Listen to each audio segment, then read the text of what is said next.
So I'm going to tell my first story about my first organizing drive. So what's an organizing drive? Well, in my case, this was in fall of 2007, October, and I just started working for Acorn.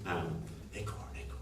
And for those of you, the few of you who haven't heard of the infamous Acorn, they were a community organizing group that worked in about 100 different cities all over the country, in low and moderate communities on different social justice and community issues. So I just finished my training academy in New Orleans, and I was getting shipped up to Cleveland, Ohio, to do my organizing drive.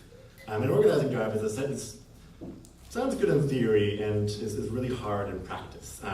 You're put in a neighborhood and given 2 months to organize a neighborhood chapter of Acorn. So you're recruiting a ton of members, you're knocking on doors every day, you're identifying community issues, developing leaders. And eventually it all culminates in this big meeting, and they vote on a neighborhood campaign, they elect officers and all that. And if you succeed, then you continue on your Acorn path. I came in pretty optimistic. I had done a great, if intense month in New Orleans, but Cleveland was really kicking my ass. It's a very different place than New Orleans. It was a hard place for me to organize. It's the city that 60 years ago was this big destination. It was where the Rockefellers had their second home and was a steel town. And it had 1 million people, and now it has half that, and has been just experiencing just blow after blow and all this job loss, and people just are not easily convinced that things are going to get better anytime soon. Certainly not by some awkward, skinny white guy knocking on their door trying to get them to join this Acorn thing. And it was fall in Ohio. Northeast Ohio was gray. It was dark. It was getting colder and grayer every day. And I was stuck in this really terrible housing situation where I was in this sterile hotel out in the suburbs, right across from the Great Northern Mall, which isn't all yet. Anyways, the only nightlife there was a little bar in the middle of the parking lot of the Great Northern Mall, which I did go to, but was not particularly enriched by the whole experience. But this is 2 weeks into the organizing drive, and I had reason for hope. My friend Chris, who had also been stuck out there, had found a nice little apartment in downtown Cleveland, this cute little neighborhood with a park down the street, and bars and restaurants you could walk to, and 5 minutes to work instead of 20. And it was going to be, we're going to solve all my problems that were so many, but it was going to perk things up a little bit.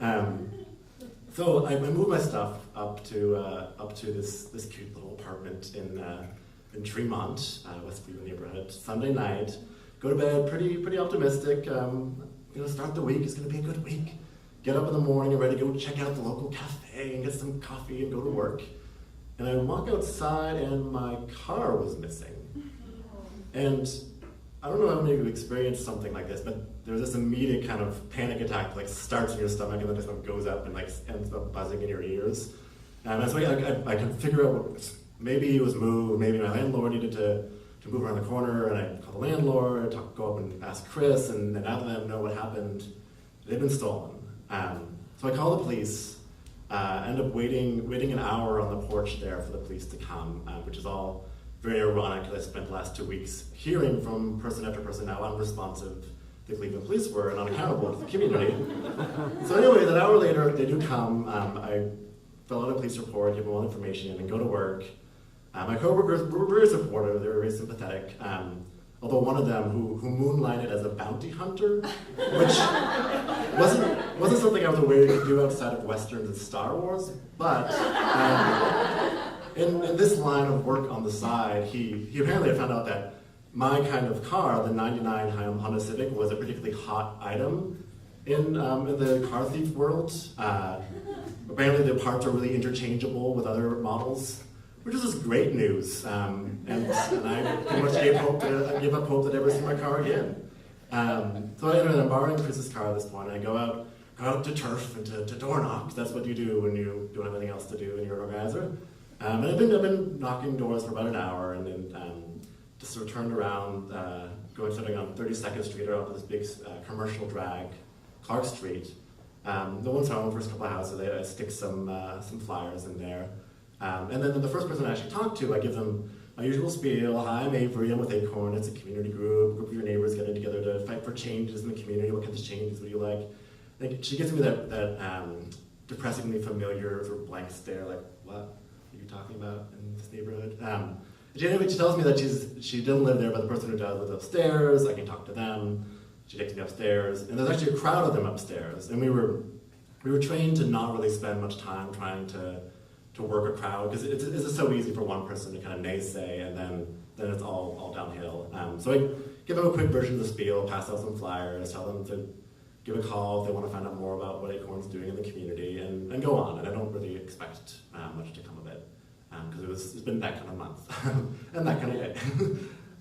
So I go a few more houses down, talking to some of the people, and look back up at that at this house. I think it was number 38 or so, and notice something in front of this. And this is about 12 blocks from where I'm living, a little bit west.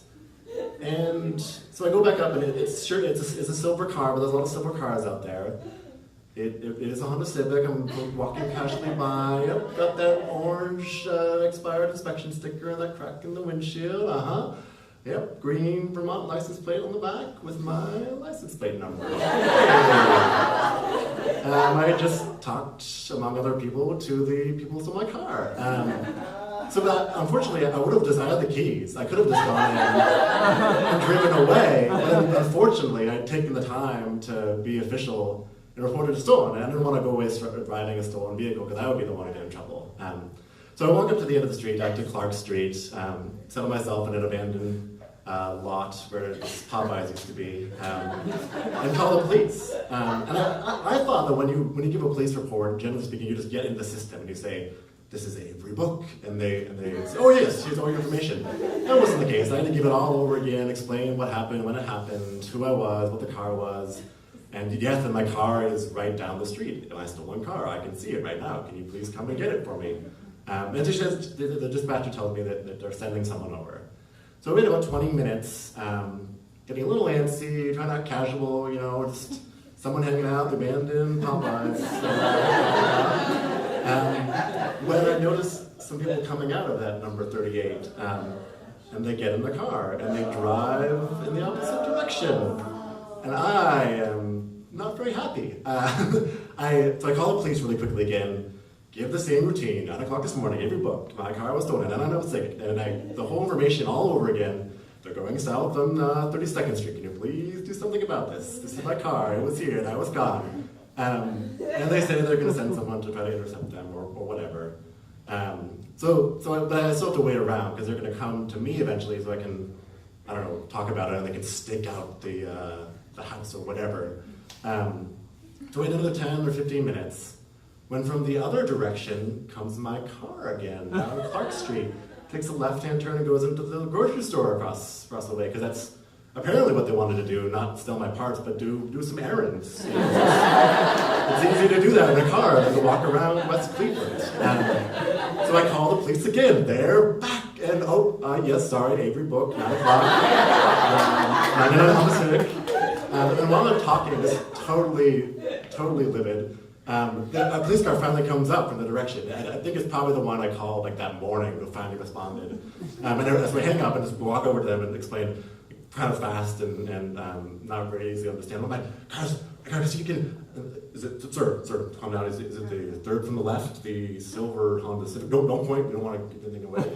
Yes, officer, that's my car. Can you please get it? You guys stay here and we'll take care of it. And so they go across the street.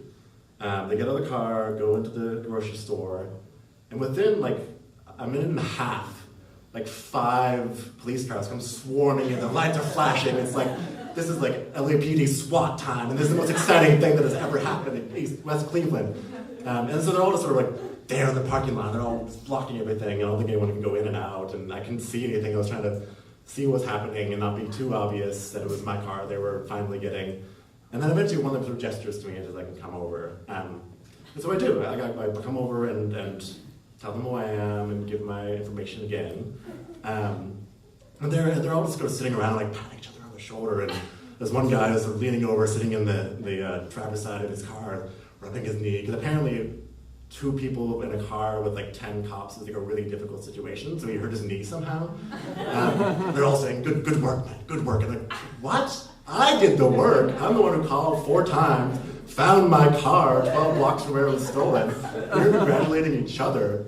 But whatever, I at least I had my car. They let me get my car. The steering wheel was all jacked up, so I had to use a Phillips head screwdriver to start and stop it. And then I drove off. And from this, I had a few different lessons I got from it. I mean, it was an absurd situation, and I really spent the next couple of months laughing about it, because you just have to laugh about those kinds of absurd things you get into. And really, that ability to laugh at myself helped those next couple of months. It made me get through it and do things better than I thought I was going to do. And it did confirm that what everyone was saying, that yes, the Cleveland Police Department was incompetent and unaccountable and at a really slow response time. And then the third lesson was just that never assume you know when the punchline is actually coming in life's various jokes. Because 2 months later, I totaled that car and had to get a new one. Thank you.